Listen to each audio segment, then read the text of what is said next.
Well. Tuppence leaned forward and lowered her voice. Who is M.R. Brown? Her quick eyes saw the sudden paling of the beautiful face. With an effort Mrs. Vandermeyer pulled herself together and tried to resume her former manner. But the attempt was a mere parody.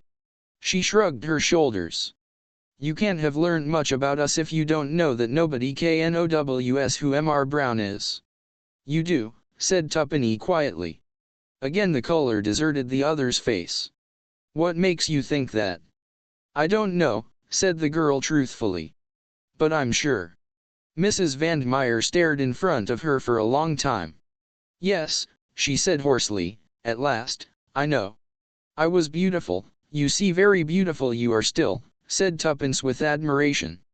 Mrs. Vandermeyer shook her head. There was a strange gleam in her electric blue. Not beautiful enough, she said in a soft dangerous voice. Not beautiful enough. And sometimes, lately, I've been afraid. It's dangerous to know too much. She leaned forward across the table. Swear that my name shan't be brought into it, that no one shall ever know. I swear it.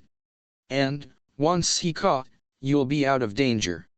A terrified look swept across Mrs. Vandemeyer's face. Shall I? Shall I ever be? She clutched Tuppence's arm. You're sure about the money? Quite sure. When shall I have it? There must be no delay. This friend of mine will be here presently. He may have to send cables, or something like that. But there won't be any delay, he's a terrific hustler. A resolute look settled on Mrs. Vandemeyer's face. I'll do it. It's a great sum of money, and gave a curious smile. It is not wise to throw over a woman like me. For a moment or two, she remained smiling, and lightly tapping her fingers on the table. Suddenly she started, and her face blanched. What was that? I heard nothing. Mrs. Vandermeyer gazed round her fearfully. If there should be someone listening, nonsense. Who could there be? Even the walls might have ears, whispered the other. I tell you I'm frightened. You don't know him. Think of the £100,000, said Tuppence soothingly. Mrs. Vandermeyer passed her tongue over her dried lips. You don't know him, she reiterated hoarsely. He's a... With a shriek of terror she sprang to her feet. Her outstretched hand pointed over Tuppence's head. Then she swayed to the ground in a dead faint. Tuppence looked round to see what had startled her. 110 in the were Sir James Peel Egerton and Julius Hersheimer. 111 Chapter 13. The vigil. Sir James brushed past Julius and hurriedly bent over the fallen woman. Heart, he said sharply. Seeing us so suddenly must have given her a shmzk. Brandy Ann quickly, or she'll slip through our fingers. Julius hurried to the washstand. Not there, said Tuppeny over her shoulder. In the Tantalus in the second CLCK, are down the passage. Between them Sir James and Tuppence lifted Mrs. Vandermeyer and carried her to the bed. There they dashed water on her face, but with no result. The lawyer fingered her pulse. Touch and go, he muttered. I wish that young fellow would hurry up with the brandy. At that moment Julius re-entered the room, carrying a glass half full of the spirit which he handed to Sir James. While Tuppeny lifted her head the lawyer tried to force a little of the spirit between her closed lips. Finally the woman opened her eyes feebly. Tuppence held the glass to her lips. Drink this. Mrs. Vandermeyer complied. The brandy brought the color back to her white cheeks, and revived her in a marvelous fashion. She tried to sit up then fell back with a groan, her hand to her side. It's my heart, she whispered. I mustn't talk. She lay back with closed eyes. Sir James kept his finger on her wrist a minute longer, then withdrew it with a nod. She'll do now. All three moved away, and stood together talking in low voices. One and all were 112 conscious of a certain feeling of anticlimax. Clearly any scheme for cross-questioning the lady was out of the question for the moment. For the time being they were baffled, and could do nothing. Tuppence related how Mrs. Vandermeyer had declared herself willing to disclose the identity of Mr. Brown, and how she had consented to discover and reveal to them the whereabouts of Jane Finn. Julius was congratulatory. That's all right, Miss Tuppeny. Splendid. I bless that £100,000 will just as good in the morning to the lady as it did overnight. There's nothing to worry over. She won't speak without the cash anyway, you bet. There was certainly a good deal of common sense in this, and Tuppence felt a little comforted. What you say is true, said Sir James meditatively. I must confess, however, that I cannot help wishing we had not interrupted at the minute we did.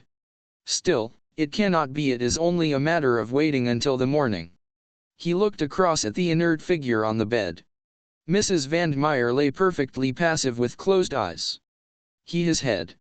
Well, said Tuppence, with an attempt at cheerfulness, we must wait until the morning, that's all. But I don't think we ought to leave the flat. What about leaving that bright boy of yours on guard? Albert? And suppose she came round again and hooked it? Albert couldn't stop her. I bless she won't want to make tracks away from the dollars. She might. She seemed very frightened of M.R. Brown. What? Real plumb scared of him? Yes. She round and said even walls had ears. Maybe she meant a dictaphone, said Julius with interest. Miss Tuppence is right, said Sir James quietly. We must not leave the flat if 113. Only for Mrs. Van Meyer's sake. Julius stared at him. You think he'd get after her? Between now and tomorrow morning. How could he know, even? You forget your own suggestion of a dictaphone, said Sir James dryly. We have a very formidable adversary. I believe, if we exercise all due care, that there is a very good chance of his being delivered into our hands. But we must neglect no precaution. We have an important witness, but she must be safeguarded. I would suggest that Miss Tuppence should go to bed, and that you and I, Mr. Hersheimer, should share the vigil.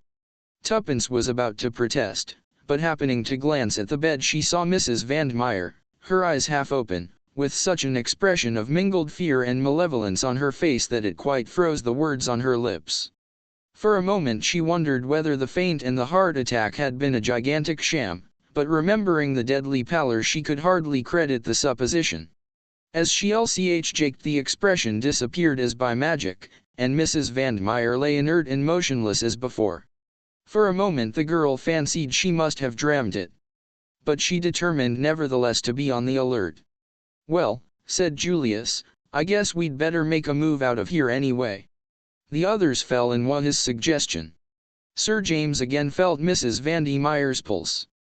Perfectly satisfactory, he said in a low voice too. She'll absolutely all right after a night's rest. The girl hesitated a moment by the bed.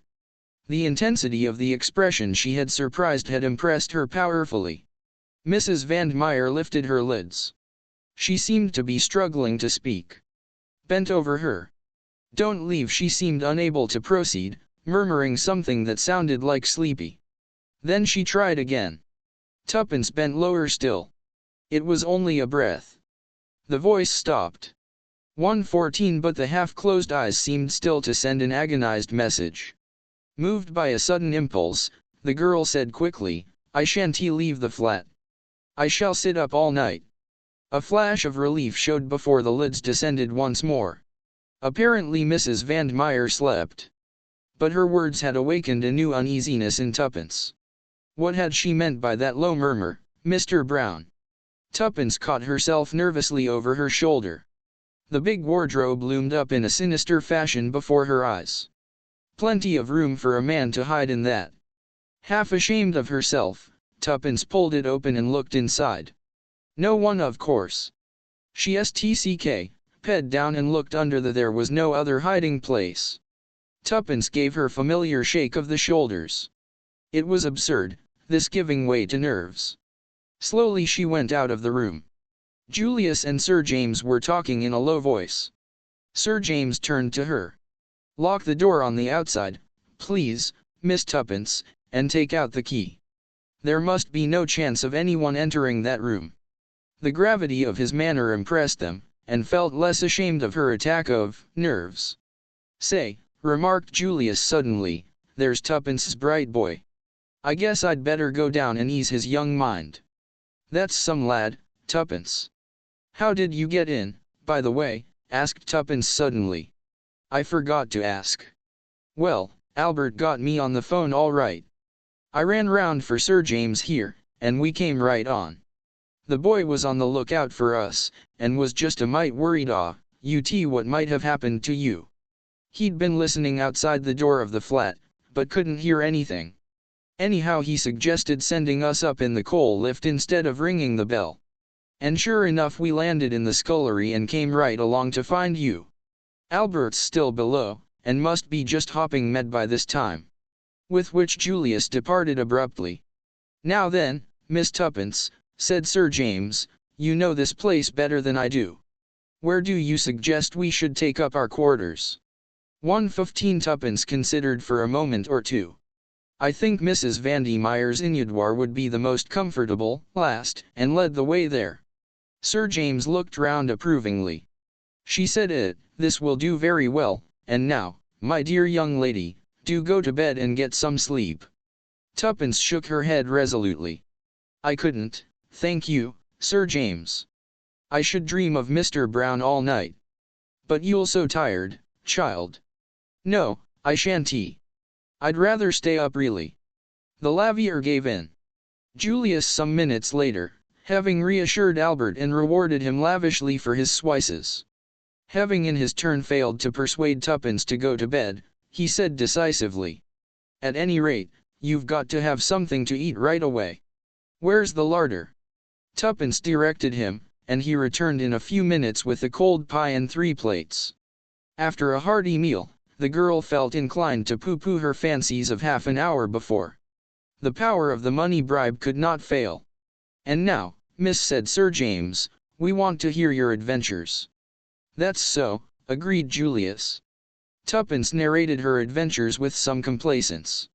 Julius C.W. Cassionally interjected an admiring bully. Sir James said nothing until she had finished, when his quiet, well done, Miss Tuppeny, made her flush with pleasure. There's one thing I don't get clearly, said Julius. What put her up to clearing out? 1:16. I don't know, confessed Tuppence. Sir James stroked his chin thoughtfully. The room was in great disorder. That looks as though her flight was unpremeditated. Almost as though she got a sudden warning to go from some Mr. Brown, said Julius scoffingly. The lawyer looked at him for a minute or two. Why not? He said. You yourself have once been worsted by him. Julius flushed with vexation. I feel just mad when I think of how I handed out Jane's photograph to him like a lamb. Gee, if I ever lay hands on it again, I'll freeze onto it like hell. That contingency is likely to be a remote one, said the other dryly. I bless you're right, said Julius frankly. And, in any case, it's the original I'm out after. Where do you think she can be, Sir James? The lavier shook his head. Impossible to say. But I've a very idea where she has been. You have? Where? Sir James smiled. At the scene of your nocturnal adventures, the Bournemouth nursing home. There? Impossible. I asked. No, my dear sir, you asked if anyone of the name of Jane Finn had been there. Now, if the girl had been placed there it would almost certainly under an assumed name. Bully for you, cried Julius. I never thought of that. 1:17. It was fairly obvious, said the other. Perhaps the doctor's in it too, suggested Julius. Shook his head. I don't think so. I took to him at once. No, I'm pretty sure Dr. Hall's all right. Hall, did you say? Asked Sir James. That is curious, really very curious. Why? Demanded Tuppence. Because I happened to meet him this morning. I've known him slightly on and off for some years, and this morning I ran across him in the street. Staying at the Metropole, he told me. He turned to Julius. Didn't he tell you he was coming up to town? Julius shook his head. Curious, mused Sir James. You did not mention his name this afternoon, or I would have suggested your going to him for further information with my card as introduction. I bless I'm a mutt, said Julius with unusual humility. I ought to have thought of the false name stunt. How could you think of anything after falling out of that tree? Cried Tuppence. I'm sure anyone else would have been killed right off. Well, I bless it dassn't matter now, anyway, said Julius. We've got Mrs. Van Meyer on a string, and that's all we need. Yes, said Tuppence, but there was a lack of assurance in her voice. A silence settled down over the party. Little by little the magic of the night began to gain a hold on them. There were sudden creaks of the furniture, imperceptible rustlings in the curtains. Suddenly sprang up with a cry. I can't help it. I know Mr. Brown's somewhere in the flat. I can feel him. Sure, Tuppence, how could he be? This door's open into the hall. No one could 118 have come in by the front door without our seeing and hearing him. I can't help it. I feel he's here. She looked appealingly at Sir James, who replied gravely, with due deference to your feelings, Miss Tuppence, and mine as well for that matter, I do not see how it is humanly possible for anyone to be in the flat without our knowledge. The girl was a little comforted by his words. Sitting up at night is always rather jumpy, she confessed. Yes, said Sir James. We are in the condition of people holding a séance. Perhaps if a medium were present we might get some marvelous results. Do you believe in spiritualism? Asked Tuppence, opening her eyes wide. The lawyer shrugged his shoulders. There is some truth in it, without a doubt. But most of the testimony would not pass muster in the witness box. The hours drew on. With the first faint glimmerings of dawn, Sir James drew aside the curtains. They beheld, what few Londoners see, the slow rising of the sun over the sleeping city. Somehow, with the coming of the light, the dreads and fancies of the past night seemed absurd. Tuppence's spirits relived to the normal. Hooray, she said. It's going to be a gorgeous day. And we shall find Tommy. And Jane Finn. And everything will be lovely. I shall ask Mr. Carter if I can't be made a dame. At 7 o'clock Tuppeny volunteered to go and make some tea. She returned with a tray, containing the teapot and 4 cups. Who's the other cup for? Inquired Julius. The prisoner, of course. I suppose we might call her that. Taking her tea seems a kind of anticlimax to last night, said Julius thoughtfully. 119 yes, it does, admitted Tuppence. But, anyway, here goes. Perhaps you'd both come, too, in case she springs on me, or anything. You see, we don't know what muckle she'll wake up in. Sir James and Julius accompanied her to the door. Where's the key? Oh, of course, I've got it myself. She put it in the lock, and turned it, then paused. Supposing, after all, she murmured in a whisper. Plumb impossible, replied Julius reassuringly. But Sir James said nothing. Tuppence drew a long breath and entered. She heaved a sigh of relief as she saw that Mrs. Van Meyer was lying on the bed. Morning, she remarked cheerfully. I've brought you some tea. Mrs. Van Meyer did not reply. Tuppence put down the cup on the table by the bed and went across to draw up the blinds. When she turned, Mrs. Van Meyer still lay without a movement. With a sudden fear clutching at her heart, Tuppence ran to the bed. The hand she lifted was cold as ice. Mrs. Van Meyer would never now. Her cry brought the others. A very few minutes sufficed. Mrs. Van Meyer was dead, must have been dead some hours. She had evidently died in her sleep. If that isn't the cruelest luck, cried Julius in despair. The lawyer was calmer, but there was a curious gleam in his eyes. If it is luck, he replied. You don't think but, say, that's plumb impossible, no one could have got in. No, admitted the lawyer. I don't see how they could. And yet she is on the point of betraying Mr. Brown, and she dies. Is it only chance? But how 120, yes, how? That is what we must find out. He there silently, gently stroking his chin. We must find out, he said quietly, and Tuppence felt that if she was Mr. Brown she would not like the tone of those simple words. Julius's glance went to the window. The window's open, he remarked. Do you think? Tuppence shook her head. The balcony only goes along as far as the igneudoir. We were there. He might have slipped out, suggested Julius. But Sir James interrupted him. Mr. Brown's methods are not so crude. In the meantime we must send for a doctor, but before we do so, is there anything in this room that might be of value to us? Hastily, the three searched.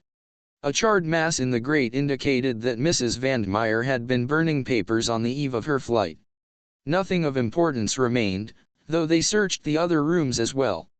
"There's that," said Tuppence suddenly, pointing to a small, old-fashioned safe let into the wall. "It's for jewellery, I believe, but there might something else in it." The key was in the lock, and Julius Surung opened the door, and searched inside. He was some time over the task. "Well," said Tuppence impatiently. There was a pause before Julius answered, then he withdrew his head and shut to the nothing. He said. In 5 minutes a brisk young doctor arrived, hastily summoned. He was deferential to Sir James, whom he recognized. Heart failure, or possibly an overdose of some sleeping draught. He sniffed. 121, rather an odor of chloral in the air. Tuppence remembered the glass she had upset. A new thought drove her to the washstand. She found the little bottle from which Mrs. Vandmeyer had poured a few drops. It had been 3 parts full. Now it was empty. 122 Chapter 14. A consultation. Nothing was more surprising and bewildering to Tuppence than the ease and simplicity with which everything was arranged, owing to Sir James's skillful handling. The doctor accepted quite readily the theory that Mrs. Vandmeyer had accidentally taken an overdose of chloral. He doubted whether an inquest would be necessary. If so, he would let Sir James know. He understood that Mrs. Vandmeyer was on the eve of departure for abroad, and that the servants had already left. Sir James and his young friends had been paying a call upon her, when she was suddenly stricken down, and they had spent the night in the flat, not liking to leave her alone. Did they know of any relatives? They did not, but Sir James referred him to Mrs. Vandmeyer's solicitor. Shortly afterwards a nurse arrived to take charge, and the other left the ill-omened building. "And what now?" asked Julius, with a gesture of despair. "I guess we're down and out for Goxlow." Sir James stroked his chin thoughtfully. "No," he said quietly. "There is still the chance that Dr. Hall may be able to tell us something. Gee, I'd forgotten him. The chance is slight, but it must not neglected. I think I told you that he is staying at the Metropole. I should suggest that we call upon him there as soon as possible. Shall we say after a bath and breakfast?" It was arranged that Tuppence and Julius should return to the Ritz, and call for Sir James in the car. This program was faithfully carried out, and a little after 11 they drew up the Metropole. They asked for Dr. Hall, and a page boy went in search of him. In a few minutes the little doctor came hurrying towards them. "Can you spare us a few minutes, Dr. Hall?" said Sir James pleasantly. "Let me introduce you to Miss Cowley. Mr. Herzheimer, I think, you already know." A quizzical gleam came into the doctor's eye as he shook hands with Julius. 123. "Ah, yes, my young friend of the tree episode. Ankle all right, eh? I bless it's cured owing to your skillful treatment, doe. And the heart trouble? Ha ha.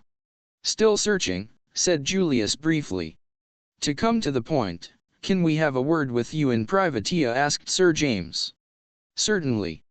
I think there is a room here where we shall be quite undisturbed." He led the way, and the others followed him. They sat down, and the doctor linked inquiringly at Sir James. "Dr. Hall, I am very anxious to find a certain young lady for the purpose of obtaining a statement from her. I have reason to believe that she has been at one time or another in your establishment at Bournemouth. I hope I am transgressing no professional etiquette in questioning you on the subject. I suppose it is a matter of testimony." Sir James hesitated a moment, then he replied, "Yes. I shall be pleased to give you any information in my power. What is the young lady's name?" "Mr. Herzheimer asked me." I remember he half turned to Julius. "The name," said Sir James bluntly, "is really immaterial. She would be almost certainly sent to you under an assumed one. But I should like to know if you are acquainted with a Mrs. Vandmeyer." "Mrs. Vandmeyer," Of 20 South Audley Mansions? I know her slightly. You are not aware of what has happened. What do you mean? You do not know that Mrs. Van Meyer is dead? 124 dear, I had no idea of it. When did it happen? She took an overdose of chloral last night. Purposely. Accidentally, it is believed. I should not like to say myself. Anyway, she was found dead this morning. Very sad. A singularly handsome woman. I presume she was a friend of yours, since you are acquainted with all these details. I am acquainted with the details because, well, it was I who found her dead. Indeed, said the doctor, starting. Yes, said Sir James, and stroked his chin reflectively. This is very sad news, but you will excuse me if I say that I do not see how it bears on the subject of your inquiry. It bears on it in this way. Is it not a fact that Mrs. Van Meyer committed a young relative of hers to your charge? Julius leaned forward eagerly. That is the case, said the doctor quietly. Under the name of Janet Van Meyer. I understood her to be a niece of Mrs. Van D. Meyer's. And she came to you, as far as I can remember, in June or July of 1915. Was she a mental case? She is perfectly sane, if that is what you mean. I understood from Mrs. Van Meyer that the girl had been with her on the Lusitania when that ill-fated ship was sunk, and had suffered a severe shock in consequence. 125, we're on the right track, I think. Sir James looked round. As I said before, I'm a mutt, returned Julius. The doctor looked at them all curiously. USLX, K of wanting a statement from her, he said. Supposing she is not able to give one. What? You have just said that she is sane. So she is. Nevertheless, if you want a statement from her concerning any events prior to May 7, 1915, she will not be able to give it to you. They linked at the little man, stupefied. He nodded cheerfully. It's a pity, he said. A great pity, especially as I gather, Sir James, that the matter is important. But there it is, she can tell you nothing. But why, man? Darn it all, why? The little man shifted his benevolent glance to the excited young American. Because Janet Van Meyer is suffering from a complete loss of memory. What? Quite so. An interesting case, a very interesting case. Not so uncommon, really, as you would think. There are several very well-known parallels. It's the first case of the kind that I've had under my own personal observation, and I must admit that I've found it of absorbing interest. There was something rather ghoulish in the little man's satisfaction. And she remembers nothing, said Sir James slowly. Nothing prior to May 7, 1915. After that date her memory is as GCK, D as yours, or, then the first thing she remembers is landing with the survivors. Everything before that is a blank. She did not 126 know her own name, or where she had come from, or where she was. She couldn't even speak her own tongue. But surely all this is most unusual, put in Julius. No, my dear sir. Quite normal under the circumstances. Severe shock to the nervous system. Loss of memory proceeds nearly always on the same lines. I suggested a specialist, of course. There's a very good man in Paris makes a study of these cases, but Mrs. Van Meyer oplex, said the idea of publicity that might result from such a course. I can imagine she would, said Sir James grimly. I fell in with her views. There is a certain notoriety given to these cases. And the girl was very young, 19, I believe. It seemed a pity that her infirmity should be talked about, might damage her prospects. Besides, there is no special treatment to pursue in such cases. It is really a matter of waiting. Waiting. Yes, sooner or later, the memory will return as suddenly as it went. But in all probability the girl will have entirely forgotten the intervening period, and will take up life where she left off at the sinking of the Lusitania. And when do you expect this to happen? The doctor shrugged his shoulders. Ah, that I cannot say. Sometimes it is a matter of months, sometimes it has been known to be as long as 20 years. Sometimes another shock does the trick. One restores what the other away. Another shock, said Julius thoughtfully. Exactly. There was a case in Colorado. The little man's voice trailed on, voluble, mildly enthusiastic. Julius did not seem to be listening. He had relapsed into his own thoughts and was frowning. Suddenly he came out of his brown study, and hit the table such a resounding bang with his fist that everyone jumped, the doctor most of all. I've got it. I guess, Doc, I'd like your medical opinion on the plan I'm about to 127 outline. Say Jane was to cross the herring pond again, and the same thing was to happen. The submarine, the sinking ship, everyone to take to the boats and so on. Wouldn't that do the trick? Wouldn't it give a mighty big bump to her subconscious self, or whatever the jargon is, and start it functioning again right away? A very interesting speculation, Mr. Hersheimer. In my own opinion, it would successful. It is unfortunate that there is no chance of the conditions repeating themselves as you suggest. Not by nature, but I'm talking about art. Art. Why, yes. What's the difficulty? Hire a liner, murmured Dr. Hall faintly. Hire some passengers, hire a submarine. That's the only difficulty, I guess. Governments are apt to be a bit hidebound over their engines of war. They won't sell to the first comer. Still, I guess that can be got over. Ever heard of the word graft, sir? Well, graft gets there every time. I reckon that we shan't really need to fire a torpedo. If everyone hustles round and screams loud enough that the ship is sinking, it ought to be enough for an innocent young girl like Jane. By the time she's got a life belt on her, and is being hustled into a boat, with a well-drilled lot of artistes doing the hysterical stunt on deck, why she ought to be right back where she was in May, 1915. How's that for the bare outline? Dr. Hall linked at Julius. Everything that he was for the moment incapable of saying was eloquent in that look. No, said Julius, in answer to it, I'm not CRA4. The thing's perfectly possible. It's done every day in the States for the movies. Haven't you seen trains in collision on the screen? What's the difference between buying up a train and buying up a liner? Get the properties and you can go right ahead. Dr. Hall found his voice. But the expense, my dear sir. His voice rose. The expense. It will be colossal.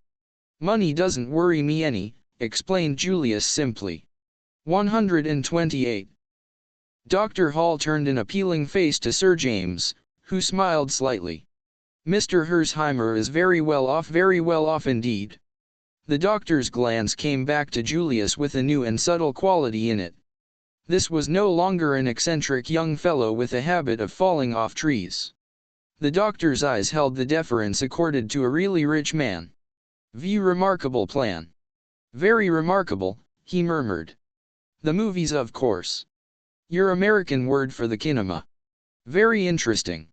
I fear we are perhaps a little behind the times over here in our methods. And you really mean to carry out this remarkable plan of yours? You bet your bottom dollar I do. The doctor believed him, which was a tribute to his nationality. If an Englishman had suggested such a thing, he would have had grave doubts as to his sanity. I cannot guarantee a cure, he out. Perhaps I ought to make that quite clear. Sure, that's all right, said Julius. You just trot out Jane, and leave the rest to Jane. Miss Janet Van Meyer, then. Can we get on the long distance to your place right away, and ask them to send her up, or shall I run down and fetch her in my car? The doctor stared. I beg your pardon, Mr. Hersheimer. I thought you understood slow. Understood what? That Miss Van Meyer is no longer under my care. 129 Chapter 15. Tuppence receives a proposal. Julius sprang up. What? I thought you were aware of that. When did she leave? Let me see. Today is Monday, is it not? It must have been last Wednesday. Why, surely yes, it was the same evening that you fell out of my tree. That evening? Before, or after? Let me see. Oh yes, afterwards. A very urgent message arrived from Mrs. Van Meyer. The young lady and the nurse who was in charge of her left by the night train.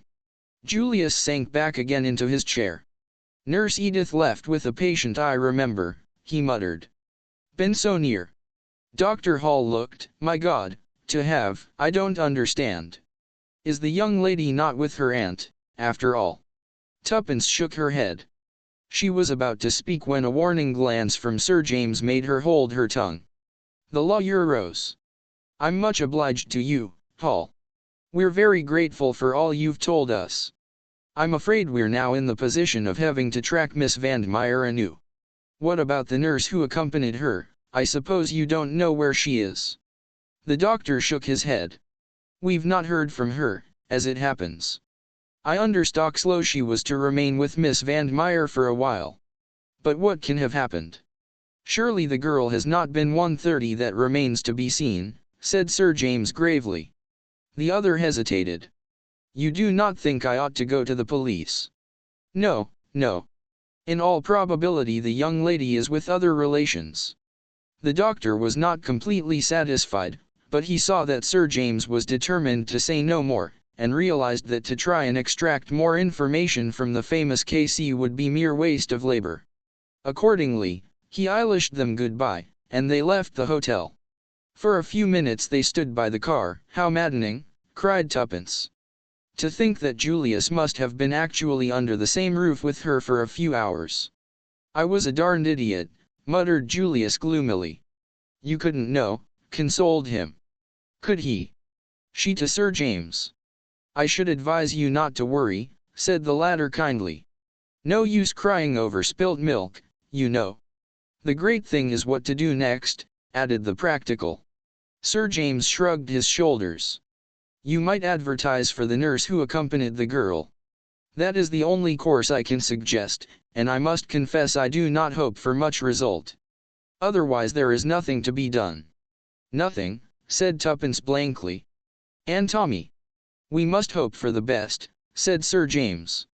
Oh yes, we must go on hoping. But over her downcast head his eyes met Julius's, and almost imperceptibly he shook his head. Julius understood. The lawyer considered the case hopeless. The young American's face grew grave. Sir James tinked Tuppence's hand. 131. You must let me know if anything further comes to light. Letters will always be forward, Ed. Tuppence stared at him blankly. You are going away. I told you. Don't you remember? To Scotland. Yes, but I thought, the girl hesitated. Sir James shrugged his shoulders. My dear young lady, I can do nothing more, I fear. Our clues have all ended in thin air. You can take my word for it that there is nothing more to be done. If anything should arise, I shall be glad to advise you in any way I can. His words gave Tuppeny an extraordinarily desolate feeling. I suppose you're right, she said. Anyway, thank you very much for trying to help us. Goodbye. Julius was bending over the car. A momentary pity came into Sir James's keen eyes, as he gazed into the girl's downcast face. Don't be tchd disconsolate, Miss Tuppence, he said in a low voice. Remember, holiday time isn't always all playtime. One sometimes manages to put in some work as well. Something in his tone made Tuppeny glance up sharply. He shook his head with a smile. No, I shan't say any more. Great mistake to say too much. Remember that. Never tell all you know, not even to the person you know best. Understand? Goodbye. He strode away. Tuppence stared after him. She was beginning to understand Sir James's methods. Once before he had thrown her a hint in the same careless fashion. Was this a hint? What exactly lay behind those last brief words? Did he mean that, after all, he had not abandoned the case, that, secretly, he would be working on it still while her meditations were interrupted by Julius, who adjured her to get right in? 132. You're looking kind of thoughtful, he remarked as they started off. Did the old guy say anything more? Tuppence opened her mouth impulsively, and then shut it again. Sir James's words sounded in her ears, never tell all you know, not even to the person you know best. And like a flash there came into her mind another memo. Julius before the safe in the flat, her own question and the pause before his reply, nothing. Was there really nothing? Or had he found something he wished to keep to himself? If he could make a reservation, so could she. Nothing particular, she replied. She felt rather than saw Julius throw a sideways glance at her. Say, shall we go for a spin in the park? If you like. For a while they ran on under the trees in silence. It was a beautiful day. The keen rush through the air brought a new exhilaration to, say, Miss Tuppence, do you think I'm ever going to find Jane? Julius spoke in a discouraged voice. The mood was so alien to him that Tuppeny turned and stared at him in surprise. He nodded. That's so. I'm getting down and out over the business. Sir James today hadn't got any hope at all, I could see that.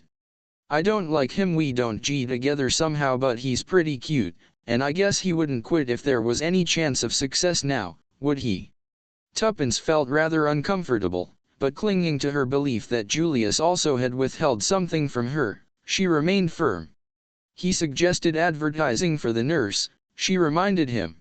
Yes, with a forlorn hope flavor to his voice. No LM about fed up. I've half a mind to go back to the States right away. Oh no, cried, we've got to find Tommy. 133. I sure forgot Beresford, said Julius contritely. That's so. We must find him. But well, I've been daydreaming ever since I started on this trip, and these dreams are rotten business. I'm quit of them. Say, Miss Tuppence, there's something I'd like to ask you. You and Beresford. What about it? I don't understand you, replied Tuppence with dignity, adding rather inconsequently, and, anyway, you're wrong. Not got a sort of kindly feeling for one another? Certainly not, said Tuppeny with warmth. Tommy and I are friends, nothing more. I bless every pair of lovers has said that sometime or another, observed Julius. Nonsense, snapped Tuppence.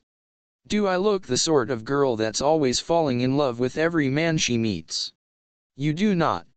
You look the sort of girl that's mighty often getting fallen in love with. Oh, said Tuppence, rather taken aback. That's a compliment, I suppose. Sure. Now let's get down to this. Supposing we never find Beresford and all right, say it.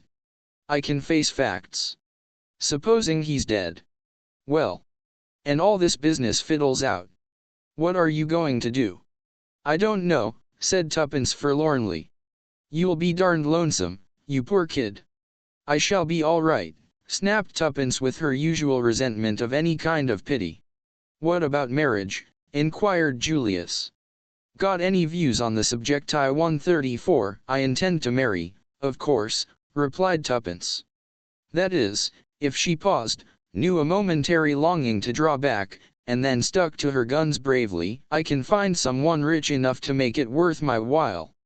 That's frank, isn't it? I dare say you despise me for it. I never despise business instinct, said Julius. What particular figure have you in mind?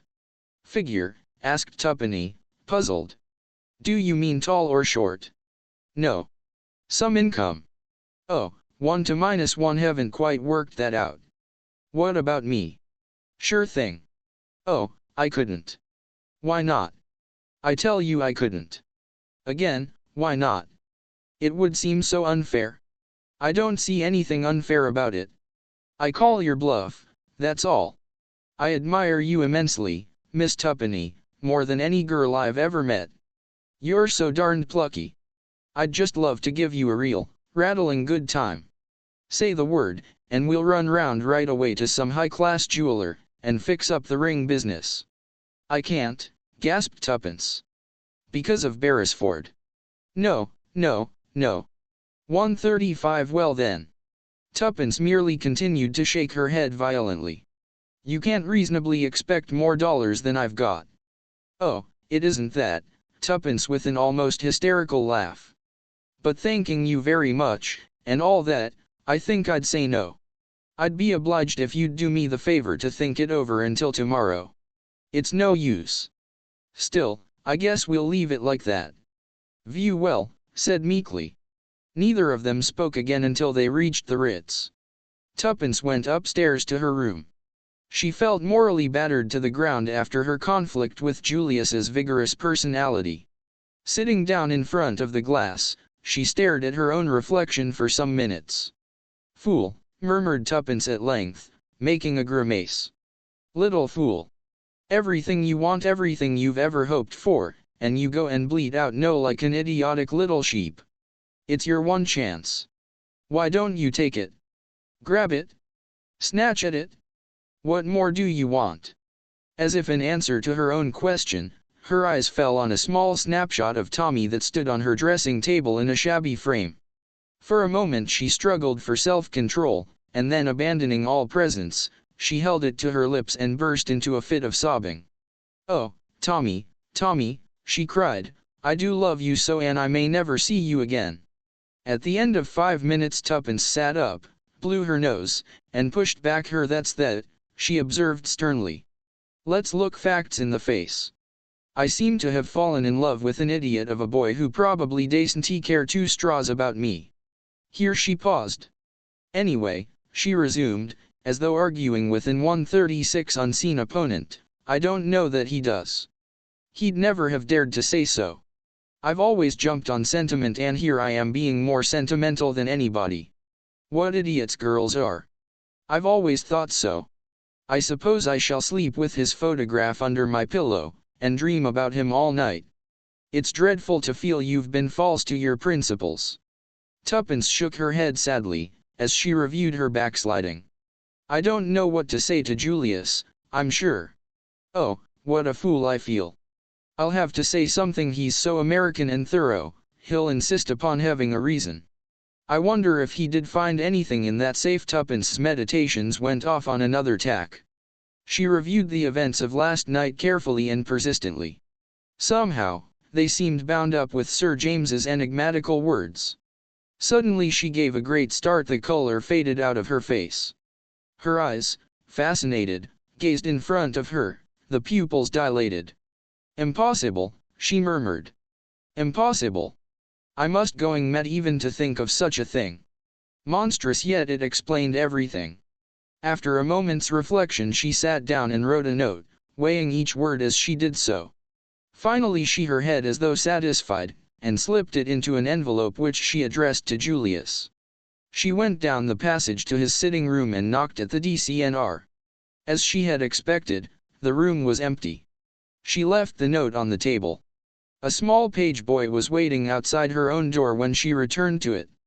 "Telegram for you, miss." Tuppence took it from the salver, and tore it open carelessly. Then she gave a cry. The telegram was from Tommy. 137 Chapter 16. Further adventures of Tommy. From a darkness punctuated with throbbing stabs of fire, Tommy dragged his senses slowly back to life. When he at last opened his eyes, he was conscious of nothing but an excruciating pain through his temples.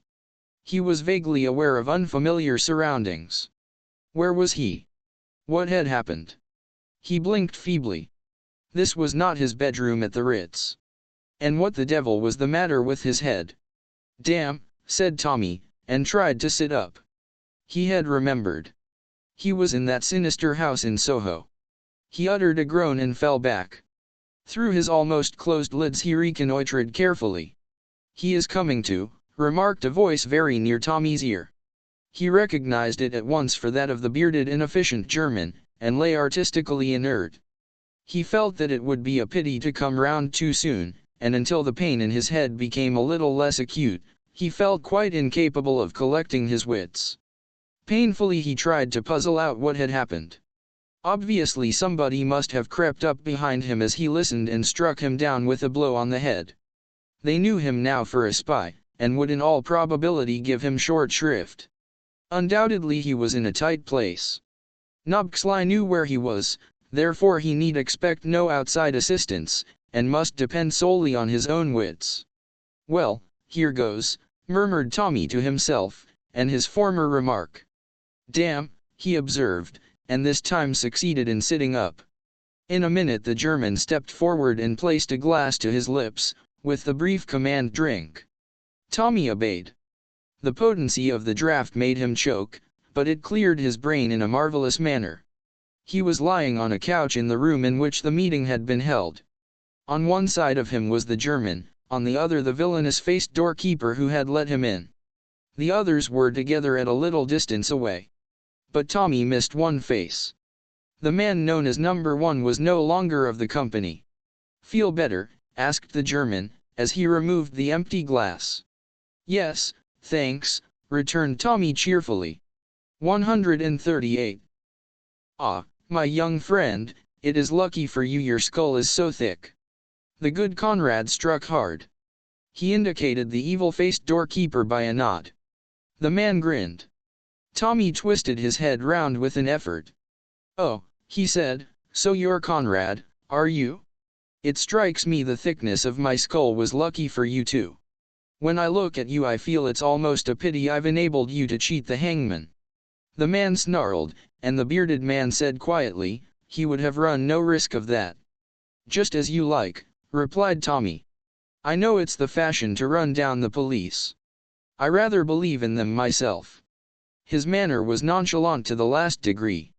Tommy Beresford was one of those young Englishmen not distinguished by any special intellectual ability, but who are emphatically at their best in what is known as a tight place.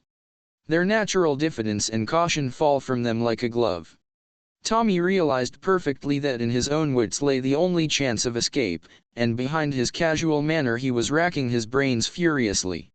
The cold accents of the German tchdk up the conversation. "Have you anything to say before you are put to death as a spy?" "Simply lots of things," replied Tommy with the same urbanity as before. "Do you deny that you were listening at that door?" "I do not." "I must really apologize, but your conversation was so interesting that it overcame my scruples. How did you get in?" "Dear old Conrad here." Tommy smiled deprecatingly at him. "I hesitate to suggest pensioning off a faithful servant, but you really ought to have a better watchdog." Conrad snarled impotently, and said sullenly, as the man with the beard swung 139 round upon him, "He gave the word." "How was I to know?" "Yes," Tommy chimed in. "How was he to know? Don't blame the poor fellow. His hasty action has given me the pleasure of seeing you all face to face." He fancied that his words caused some discomposure among the group, but the watchful German stilled it with a wave of his hand. "Dead men tell no tales," he said evenly. "Ah," said Tommy, "but I'm not dead yet." "You will be, my young friend," said the German. An assenting murmur came from the others. Tommy's heart beat faster, but his casual pleasantness did not waver. "I think not," he said firmly. "I should have a great objection to dying." He had got them puzzled. He saw that by the look on his captor's face. "Can you give us any reason why we should not put you to death?" asked the German. "Several," replied Tommy. "Here, you've been asking me a lot of questions. Let me ask you one for a change. Why didn't you kill me off at once before I regained consciousness?" The German hesitated, and Tommy seized his advantage. "Because you didn't know how much I knew and where I obtained that knowledge.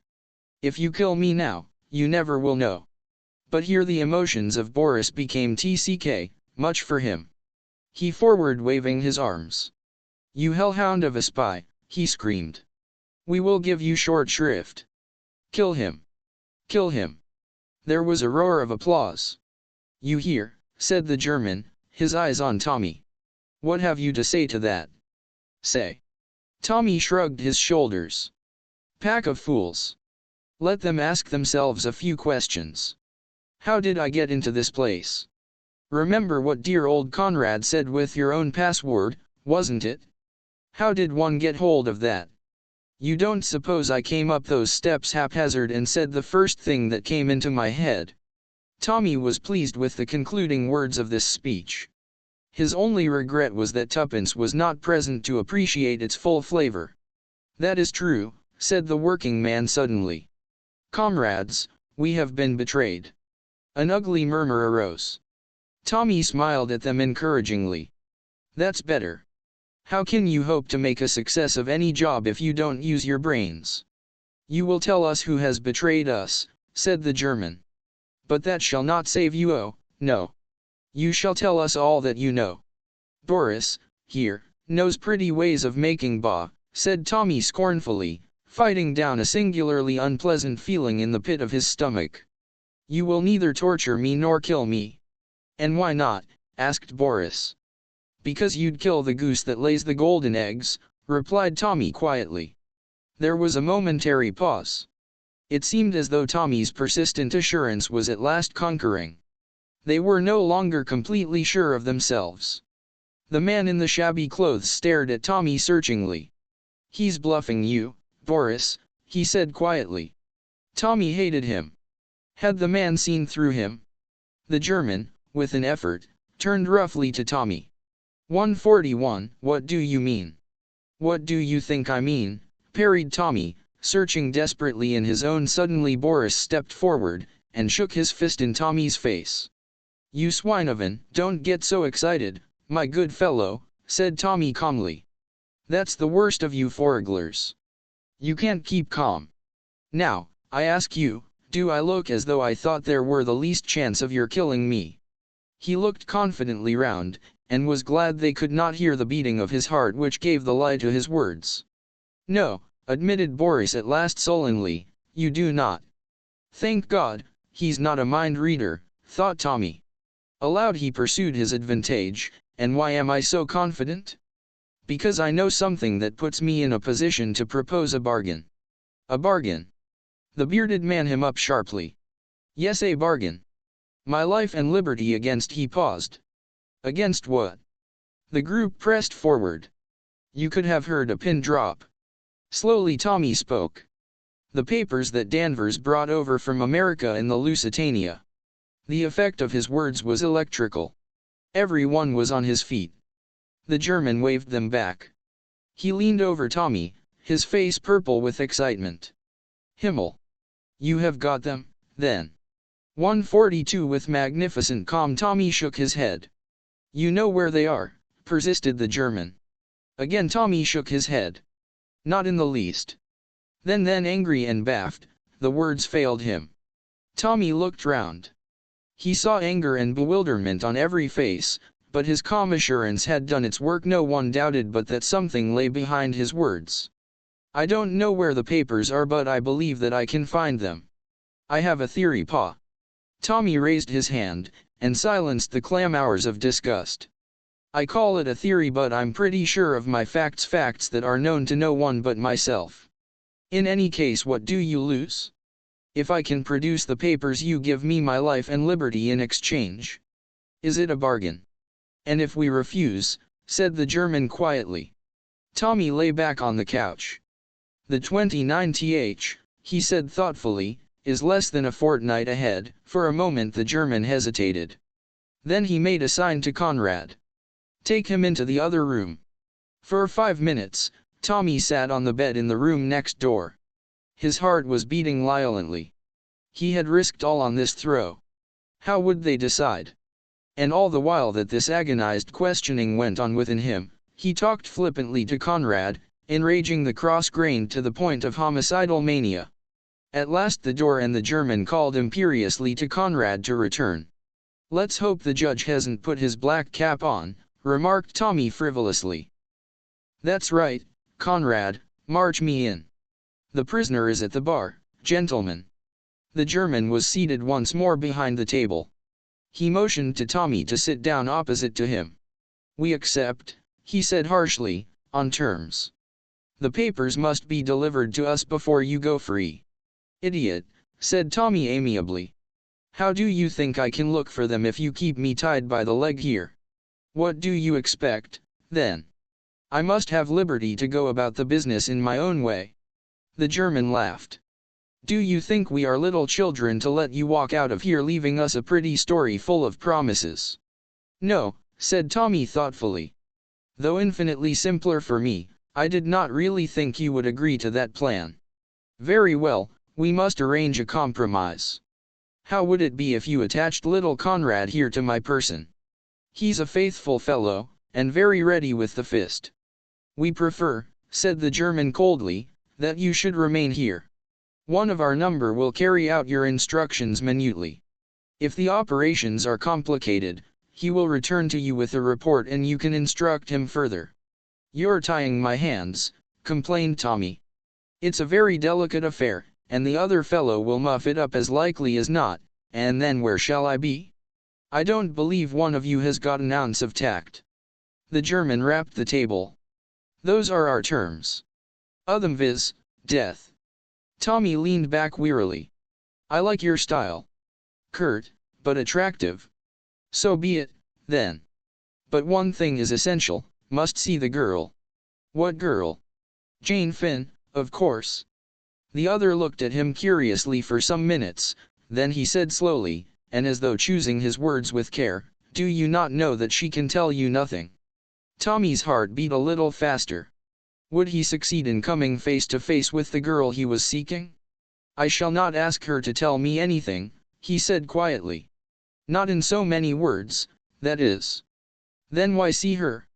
Tommy paused. To watch her face when I ask her one question, he replied at last. Again there was a look in the German's eyes that Tommy did not quite understand. She will not be able to answer your question. That does not matter. I shall have seen her face when I ask it. And you think that will tell you anything? He gave a short disagreeable laugh. More than ever, Tommy felt that there was a factor somewhere that he did not understand. The German looked at him searchingly. I wonder whether, after all, you know as much as we think, he said softly. Tommy felt his ascendancy less sure than a moment before. His hold had slipped a little. But he was puzzled. What had he said wrong? He spoke out on the impulse of the moment. There may be things that you know which I do not. I have not pretended to be aware of all the details of your show. But equally I've got something up my sleeve that you don't know about. And that's where I mean to score. Danvers was a demmed clever fellow, he broke off as if he had said tchd much, but the German's face had lightened a little. Danvers, he murmured. I see. He paused a minute, then waved to Conrad. Take him away. Upstairs, you know. Wait a minute, said Tommy. What about the girl? That may perhaps be arranged. It must be. We will see about it. Only one person can decide that. Who? Asked Tommy. But he knew the answer. Mr. Brown, shall I see him? Perhaps. Come, said Conrad harshly. Tommy rose obediently. Outside the door his jailer motioned to him to mount the stairs. He himself followed close behind. On the floor above Conrad a door and Tommy passed into a small room. Conrad lit a hissing gas burner and went out. Tommy heard the sound of the key being turned in the lock. He set to work to examine his prison. It was a smaller room than the one downstairs, and there was something peculiarly airless about the atmosphere of it. Then he realized that there was no window. He walked round it. The walls were filthily dirty, as everywhere else. 4 pictures hung crookedly on the wall representing scenes from Faust. Marguerite with her box of jewels, the church scene, Sibyl and his flowers, and Faust and Mephistopheles. The latter brought Tommy's mind back to Mr. Brown again. In this sealed enclosed chamber, with its close-fitting heavy door, he felt cut off from the world, and the sinister power of the arch-criminal seemed more real. Shout as he would, no one could ever hear him. The place was a living tomb. With an effort Tommy pulled himself together.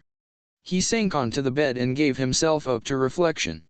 His head ached badly, also, he was hungry. The silency of the place was dispiriting. Anyway, said Tommy, trying to cheer himself, I shall see the chief, the mysterious Mr. Brown, and with a bit of luck in bluffing I shall see the mysterious Jane Finn also.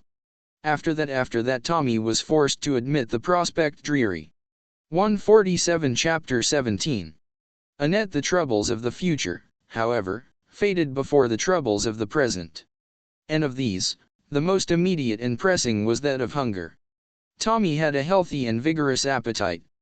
The steak and chips partaken of for lunch seemed now to belong to another decade. He regretfully recognized the fact that he would not make a success of a hunger strike. He prowled aimlessly about his prison. Once or twice he discarded dignity, and pounded on the door. But nobody answered the summons. "Hang it all," said Tommy indignantly. "They can't mean to starve me to death." A newborn fear passed through his mind that this might be one of those pretty ways of making a prisoner speak, which had been attributed to Boris. But on reflection he dismissed the idea. "It's that sour-faced brute Conrad," he decided. "That's a fellow I shall enjoy getting even with one of these days. This is just a bit of spite on his part. I'm certain of it." Further meditations induced in him the feeling that it would be extremely pleasant to bring something down with a whack on Conrad's egg-shaped head. Tommy stroked his own head tenderly, and gave himself up to the pleasures of imagination. Finally a bright idea flashed across his brain. Why not convert imagination into reality? Conrad was undoubtedly the tenant of the house.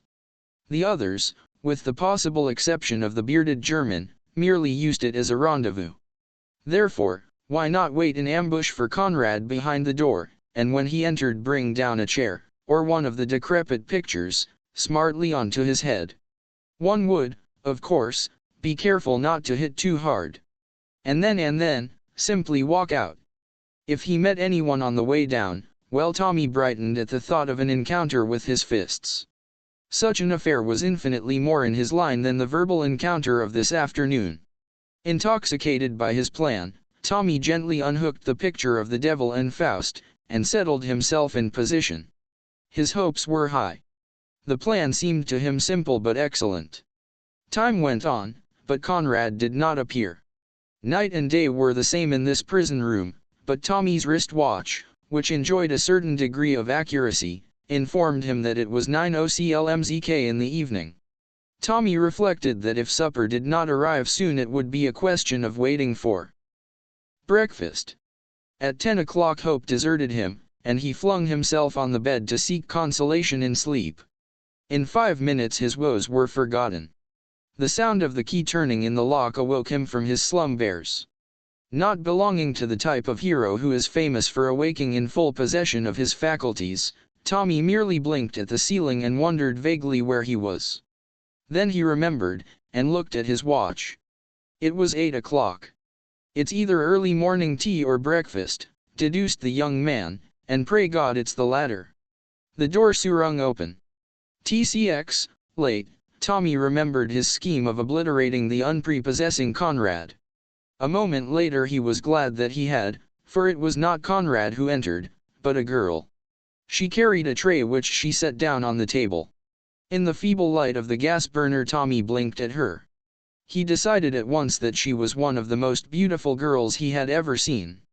Her hair was a full rich brown, with sudden glints of gold in it as though there were imprisoned sunbeams struggling in its depths. There was a wild rose quality to her face. Her eyes, set wide apart, were hazel, a golden hazel that again recalled a memory of sunbeams. A delirious thought shot through Tommy's mind. "Are you Jane Finn?" he asked breathlessly. The girl shook her head wonderingly. "My name is Annette, monsieur." She spoke in a soft, broken English. "Oh," said Tommy, rather taken aback. "Français," he hazarded. "Oui, monsieur. Monsieur parle français." "Not for any length of time," said Tommy. "What's that?" "Breakfast." The girl exploded. Tommy dropped off the bed and came and inspected the contents of the tray. It consisted of a loaf, some margarine, and a jug of coffee. 149, the living is not equal to the Ritz, he observed with a sigh. But for what we are at last about to receive the Lord has made me truly thankful. Amen. He drew up a chair, and the girl turned away to the door. "Wait a sec," cried Tommy. "There are lots of things I want to ask you, Annette. What are you doing in this house? Don't tell me you're Conrad's niece, or daughter, or anything, because I can't believe it." "I do the service, monsieur. I am not related to anybody." "I see," said Tommy. "You know what I asked you just now. Have you ever heard that name?" "I have heard people speak of Jane Finn, I think." "You don't know where she is?" Annette shook her head. "She's not in this house, for instance." "Oh no, monsieur. I must go now, they will be waiting for me." She hurried out. The key turned in the lock. I wonder who they are, mused Tommy, as he continued to make inroads on the loaf. With a bit of luck, that girl might help me to get out of here. She doesn't link like one of the gang. At 1 o'clock Annette with another tray, but this time Conrad accompanied her. Good morning, said Tommy amiably. You have not used Pear's soap, I see. Conrad growled threateningly. No light repartee, have you, old bean? There, we can't always have brains as well as beauty. What have we for lunch? Stew? How did I know? Elementary, my dear Watson, the smell of onions is unmistakable. Talk away, grunted the man. It's little enough time you'll have to talk in, 1:50 maybe. The remark was unpleasant in its suggestion, but Tommy ignored it. He sat down at the table. Retire, varlet, he said, with a wave of his hand. Prate not to thy betters. That evening Tommy sat on the bed, and cogitated deeply. Would Conrad again accompany the girl? If he did not, should he risk trying to make an ally of her? He decided that he must leave no stone unturned. His position was desperate. At 8 o'clock the familiar sound of the key turning made him spring to his feet. The girl was alone. Shut the door, he commanded. I want to speak to you. She obeyed. 100K here, Annette, I want you to help me get out of this. She shook her head. Impossible. There are 3 of them on the floor below. Oh. Tommy was secretly grateful for the information. But you would help me if you could. No, monsieur. Why not? The girl hesitated. I think they are my own people. You have spied upon them. They are quite right to keep you here. They're a bad lot, Annette. If you'll help me, I'll take you away from the lot of them. And you'd probably get a good whack of money. But the girl merely shook her head. I dare not, monsieur, I am afraid of them. She turned away. Wouldn't you do anything to help another girl? Cried Tommy. 151. She's about your age too. Won't you save her from their clutches? You mean Jane Finn? Yes. It is her you came here to look for? Yes. That's it. The girl looked at him, then passed her hand across her forehead. Jane Finn. Always I hear that name. It is familiar. Tommy came forward eagerly. You must know something about her. But the girl turned away abruptly. I know nothing, only the name. She walked towards the door. Suddenly she uttered a cry. Tommy stared. She had caught sight of the picture he had laid against the wall the night before. For a moment he caught a look of terror in her eyes. As inexplicably it changed to relief. Then abruptly she went out of the room. Tommy could make nothing of it. Did she fancy that he had meant to attack her with it? Surely not. He rehung the picture on the wall thoughtfully. 3 more days went by in dreary inaction. Tommy felt the strain telling on his nerves. He saw no one but Conrad and Annette, and the girl had become dumb. She spoke only in monosyllables. A kind of dark suspicion smoldered in her eyes. Tommy felt that if this solitary confinement went on much longer he would go mad. He gathered from Conrad that they were waiting for orders from Mr. Brown. Perhaps, thought Tommy, he was abroad or away, and they were obliged to wait for his return. But the evening of the 3rd day brought a rude awakening. It was barely 7 o'clock when he heard the tramp of footsteps outside in the passage. In another minute the door was flung open. Conrad entered. With him was the 14. Tommy's heart sank at the sight of them. Evenin', governor, said the man with a leer. Got those ropes, mate? 152. The silent Conrad produced a length of fine cord. The next minute number 14's hands, horribly dexterous, were winding the cord round his limbs, while Conrad held him down. What the devil, began Tommy. But the slow, speechless grin of the silent Conrad froze the words on his lips. Number 14 proceeded deftly with his task. In another minute Tommy was a mere helpless bundle. Then at last Conrad spoke. Thought you'd bluffed us, did you? With what you knew, and what you didn't know. Bargained with us. And all the time it was bluff, you no less than a kitten. But you're up now all right, you be swine. Tommy lay silent. There was nothing to say. He had failed. Somehow or other the omnipotent Mr. Brown had seen through his pretensions. Suddenly a thought occurred to him.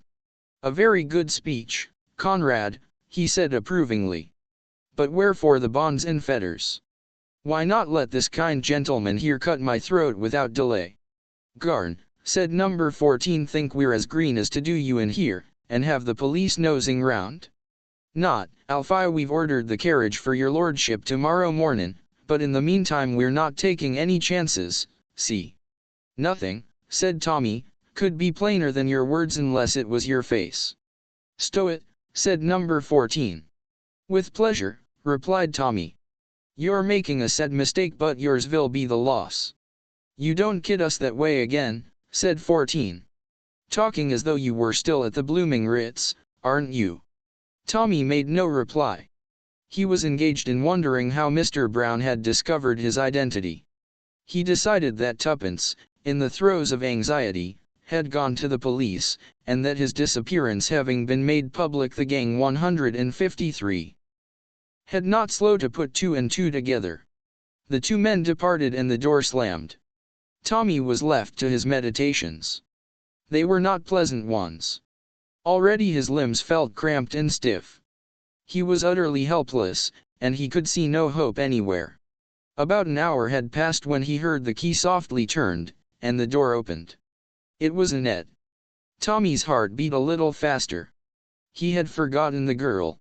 Was it possible that she had come to his help? Suddenly he heard Conrad's voice, "Come out of it, Annette. He doesn't want any supper tonight." Oui, je sais bien. But I must take the other tray. We need the things on it. Well, hurry up, growled Conrad. Without looking at Tommy, the girl went over to the table, and picked up the tray. She raised a hand and turned out the light. Curse you! Conrad had come to the door. Why did you do that? I always turn it out. You should have told me. Shall I relight it, Monsieur Conrad? No, come on out of it. Le beau petit monsieur, cried Annette, pausing by the bed in the darkness. You have tied him up well, hein? He is like a trussed chicken. The frank amusement in her tone jarred on the boy, but at that moment, to his amazement, he felt her hand running lightly over his bonds, and something small and cold was pressed into the palm of his hand. Come on, Annette. Mais me voilà. The door shut. Tommy heard Conrad say, lock it and give me the key. 154. The footsteps died away. Tommy lay with amazement. The object Annette had thrust into his hand was a small penknife, the blade open. From the way she had studiously avoided looking at him, and her action with the light, he came to the conclusion that there must be a peephole somewhere in the walls. Remembering how guarded she had always been in her manner, he saw that he had probably been under observation all the time.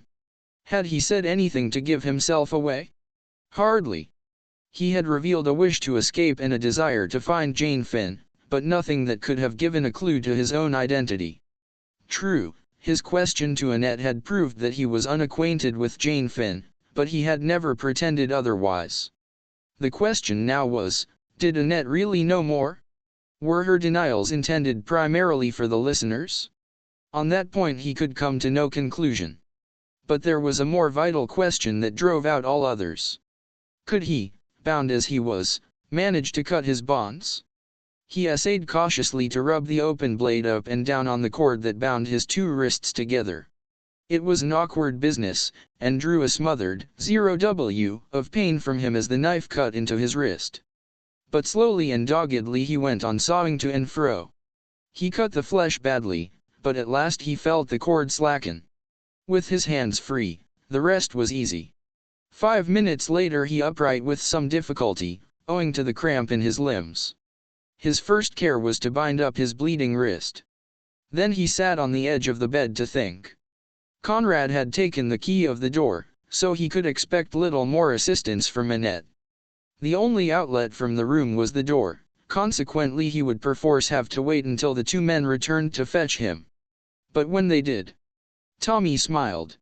Moving with infinite caution in the dark room, He found and unhooked the famous picture. He felt an economical pleasure that his first plan would not be wasted. There was now nothing to do but to wait. He waited. The night passed slowly. Tommy lived through an eternity of hours, but at last he heard footsteps. He stood upright, drew a deep breath, and clutched the picture firmly. The door opened. A faint light streamed in from outside. Conrad went straight towards the gas to light it. Tommy deeply regretted that it was he who had entered first. It would have been pleasant to get even with Conrad. Number 14 followed. As he stepped across the threshold, Tommy brought the picture down with a terrific force on his head. Number 14 went down amidst a stupendous crash of broken glass. In a minute Tommy had slipped out and pulled to the door. The key was in the lock. He turned it and withdrew it just as Conrad hurled himself against the door from the inside with a volley of curses. 155. For a moment Tommy hesitated. There was the sound of someone stirring on the floor below. Then the German's voice came up the stairs. "Gott im Himmel! Conrad, what is it?" Tommy felt a small hand thrust into his. Beside him stalked Annette. She pointed up a rickety ladder that apparently led to some attics. "Quick up here!" She dragged him after her up the ladder. In another moment they were standing in a dusty garret littered with lumber. Tommy looked round. "This won't do. It's a regular trap. There's no way out." "Hush. Wait." The girl put her finger to her lips. She crept to the top of the ladder and listened. The banging and beating on the door was terrific. The German and another were trying to force the door in. Annette explained in a whisper, "They will think you are still inside. They cannot hear what Conrad says. The door is tcx, thick. I thought you could hear what went on in the RC. Omi, there is a peephole into the next room. It was clever of you to guess. But they will not think of that, they are only anxious to get in." "Yes, but here, leave it to me." She down. To his amazement, Tommy saw that she was fastening the end of a long piece of string to the handle of a big cracked jug. She arranged it carefully, then turned to Tommy. "Have you the key of the door?" "Yes." "Give it to me." He handed it to her. "I am going down. Do you think you can go halfway, and then swing yourself 156 down behind the ladder, so that they will not see you?" Tommy nodded. "There's a big cupboard in the shadow of the landing. Stand behind it. Take the end of this string in your hand. When I've let the others out, pull." Before he had time to ask her anything more, she had flitted lightly down the ladder and was in the midst of the group with a loud cry, "Mon Dieu! Mon Dieu! Tu es cequilya." The German turned on her with an oath. "Get out of this. Go to your room." Very cautiously Tommy swung himself down the back of the ladder. So long as they did not turn round, all was well. He crouched behind the cupboard. They were still between him and the stairs. "Ah!" Annette appeared to stumble over something. Mon Dieu, voilà la clef." The German snatched it from her. He unlocked the Conrad stumbled out, swearing. "Where is he? Have you got him?" "We have seen no one," said the German sharply. His face paled. "Who do you mean?" Conrad gave vent to another oath. "He's got away." "Impossible. He would have passed us." At that moment, with an ecstatic smile, Tommy pulled the string. A crash of crockery came from the attic above. In a trice the men were pushing each other up the rickety ladder and had disappeared into the darkness above. Quick as a flash Tommy leapt from his hiding place and dashed down the stairs, 157 pulling the girl with him. There was no one in the hall. He fumbled over the bolts and chain. At last they yielded, the door rung open. He turned. Annette had Tommy spellbound. Had she run upstairs again? What madness possessed her? He fumed with impatience, but he stood his ground. He would not go without her. And suddenly there was an outcry overhead, an exclamation from the German, and then Annette's voice, clear and high, "Ma foi, he has escaped." And quickly. Who would have thought it? Tommy still stood rooted to the ground. Was that a command to him to go? He fancied it was. And then, louder still, the words floated down to him, "This is a terrible house. I want to go back to Marguerite. To Marguerite. To Marguerite." Tommy had run back to the stairs. She wanted him to go and leave her. But why? At all costs he must try and get her away with him. Then his heart sank. Conrad was leaping down the stairs, uttering a savage cry at the sight of him. After him came the others. Tommy stopped Conrad's rush with a straight blow with his fist. It caught the other on the point of the jaw and he fell like a log. The second man tripped over his body and fell. From higher up the staircase there was a flash, and a bullet grazed Tommy's ear. He realized that it would be good for his health to get out of this house as soon as possible. As regards Annette, he could do nothing. He had got even with Conrad, which was one satisfaction. The blow had been a good one. He leapt for the door, slamming it behind him. The square was deserted. In front of the house was a baker's van. Evidently he was to have been taken out of London in that, and his body found many miles from the house in Soho. The driver jumped to the pavement and tried to bar Tommy's way. Again Tommy's fist shot out, and the driver sprawled on the pavement. Tommy took to his heels and ran none too soon. The front door and a hail of bullets followed him. Fortunately none of them hit him. He turned the corner of the square. 158. There's one thing, he thought to himself, they can't go on shooting. They'll have the police after them if they do. I wonder they dared to there. He heard the footsteps of his pursuers behind him, and redoubled his own pace. Once he got out of these byways he would safe. There would be a about somewhere, not that he really wanted to invoke the aid of the police if he could possibly do without it. It meant explanations, and general awkwardness. In another moment he had reason to bless his luck. He stumbled over a prostrate figure, which started up with a yell of alarm and dashed off down the street. Tommy drew back into a doorway. In a minute he had the pleasure of seeing his two pursuers, of whom the German was one, industriously tracking down the red herring. Tommy sat down quietly on the doorstep and allowed a few moments to elapse while he recovered his breath. Then he strolled gently in the opposite direction. He glanced at his watch. It was a little after 5:30. It was rapidly growing light. At the next corner he passed a policeman.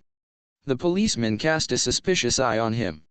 Tommy felt slightly offended. Then, passing his hand over his face, he laughed. He had not shaved or washed for 3 days. What a guy he must look. He himself went out more ado to a Turkish bath establishment which he knew to be open all night. He emerged into the busy daylight feeling himself once more, and able to make plans. First of all, he must have a square meal. He had eaten nothing since midday yesterday. He turned into an ABC shop and ordered eggs and bacon and coffee. Whilst he ate, he read a morning paper propped up in front of him. Suddenly he stiffened. There was a long article on Kremenin, who was described as the man behind Bolshevism in Russia, and who had just arrived in London, some thought as an unofficial envoy. His career was sketched lightly, and it was firmly asserted that he, and not the figurehead leaders, had been the author of the Russian Revolution. In the center of the page was his portrait. "So that's who number one is," said Tommy with his mouth full of eggs and bacon. "Not a doubt about it, I must push on." He paid for his breakfast, and betook himself to Whitehall. There he sent up his name, and the message that it was urgent. A few minutes later he was in the prison of the man who did not here go by the name of Mr. Carter. There was a 159 frown on his face. "Look here, you've no business to come asking for me in this way." "I thought that was distinctly understood." "It was, sir. But I judged it I'm 1x, returned to lose no time." And as briefly and succinctly as he detailed the experiences of the last few days. Halfway through, Mr. Carter interrupted him to give a few cryptic orders through the telephone. All traces of displeasure had now left his face. He nodded energetically when Tommy had finished. "Quite right. Every moment's of value. Fear we shall be late anyway." They wouldn't wait. Would clear out at once. Still, they may have left something behind them that will be a clue. You say you've recognized number 1 to be criminal? That's important. We want something against him badly to prevent the cabinet falling on his neck too freely. What about the others? You say 2 faces were familiar to you? One's a labor man, you think? Just look through these photos, and see if you can spot him. A minute later, Tommy held one up. Mr. Carter exhibited some surprise. Ah, Westway. Shouldn't have thought it. Poses as being Vulnerate. As for the other fellow, I think I can give a good guess. He handed another photograph to Tommy, and smiled at the other's exclamation. I'm right, then. Who is he? Irishman. Prominent Unionist MP. All a blind, of course. We've suspected it but couldn't get any proof. Yes, you've done view well, young man. The 29th, you say, is the date. That gives us very little time indeed. But Tommy hesitated. Mr. Carter read his thoughts. We can deal with the general strike MENAT, I think. It's a toss-up but we've got a sporting chance. But if that draft treaty turns up we're done. England will be plunged in anarchy. Ah, what's that? The car? Come on, Beresford, we'll go and have a look at this house of yours. 2 constables were on duty in front of the house in Soho. An inspector reported to Mr. Carter in a low voice. The latter turned to Tommy. 160 The birds have flown as we thought. We might as well go over it. Going over the deserted house seemed to Tommy to partake of the character of a dream. Everything was just as it had been. The prison room with the crooked pictures, the broken jug in the attic, the meeting with its long table. But nowhere was there a trace of papers. Everything of that kind had either been destroyed or taken away. And there was no sign of Annette. What you tell me about the girl puzzled me, said Mr. Carter. You believe that she deliberately went back? It would seem so, sir. She ran upstairs while I was getting the open. She must belong to the gang, then, but, being a woman, didn't feel like standing by to see a personable young man killed. But evidently she's in with them, or she wouldn't have gone back. I can't believe she's really one of them, sir. She seemed so different I suppose, said Mr. Carter with a smile that made Tommy flush to the roots of his hair. He admitted Annette's rather shamefacedly. By the way, observed Mr. Carter, have you shown yourself to Miss Tuppence yet? She's been bombarding me with letters about you. Tuppence? I was afraid she might get a bit rattled. Did she go to the police? Mr. Carter shook his head. Then I wonder how they twigged me. Mr. Carter looked inquiringly at him, and Tommy explained. The other though tearfully. True, that's rather a curious unless the mention of the writs was an accidental remark. It might have been, sir. But they must have found out about me suddenly in some way. Well, said Mr. Carter, looking round him, there's nothing more to be done here. 161 What about some lunch with me? Thanks awfully, sir. But I think I'd better get back and rout out Tuppence. Of course.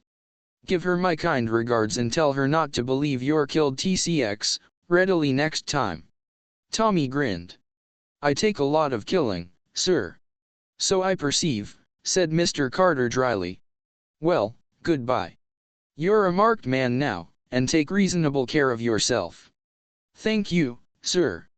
Hailing a taxi briskly Tommy in, and was swiftly borne to the Ritz dwelling the while on the pleasurable anticipation of startling Tuppence. Wonder what she's been up to. Dogging Rita most likely. By the way, I suppose that's who Annette meant by Marguerite. I didn't get it at the time. The thought saddened him a little, for it seemed to prove that Mrs. Vandmeyer and the girl were on intimate terms. The taxi drew up at the Ritz. Tommy burst into its sacred portals eagerly, but his enthusiasm received a check. He was informed that Miss Cowley had gone out a quarter of an hour ago. 162 Chapter 18. The telegram baffled for the moment, Tommy strolled into the restaurant, and ordered a meal of surpassing excellence. His 4 days' imprisonment had taught him anew to value good food. He was in the middle of conveying a particularly choice morsel of sole à la Jeanette to his mouth, when he caught sight of Julius entering the room. Tommy waved a menu cheerfully, and succeeded in attracting the other's attention. At the sight of Tommy, Julius's eyes seemed as though they would pop out of his head. He strode across, and pump-handled Tommy's hand with what seemed to the latter quite unnecessary vigor. "Holy snakes," he ejaculated. "Is it really you?" "Of course it is. Why shouldn't it be? Why shouldn't it be? Say, man, don't you know you've been given up for dead? I guess we'd have had a solemn requiem for you in another few days." "Who thought I was dead?" demanded Tommy. "Tuppence." She remembered the proverb about the gookle dying young, I suppose. There must be a certain amount of original sin in me to have survived. "Where is Tuppence, by the way? Isn't she here?" "No, the fellows at the office said she'd just gone out." "Gone shopping, I bless. I her here in the car an hour ago. But, say, can't you shed that British calm of yours, and get down to it? What on God's earth have you been doing all this time?" "If you're feeding here," replied Tommy, "order now. It's going to be a long story." Julius drew up a chair to the opposite side of the table, summoned a hovering waiter, and dictated his wishes. Then he turned to Tommy. 163.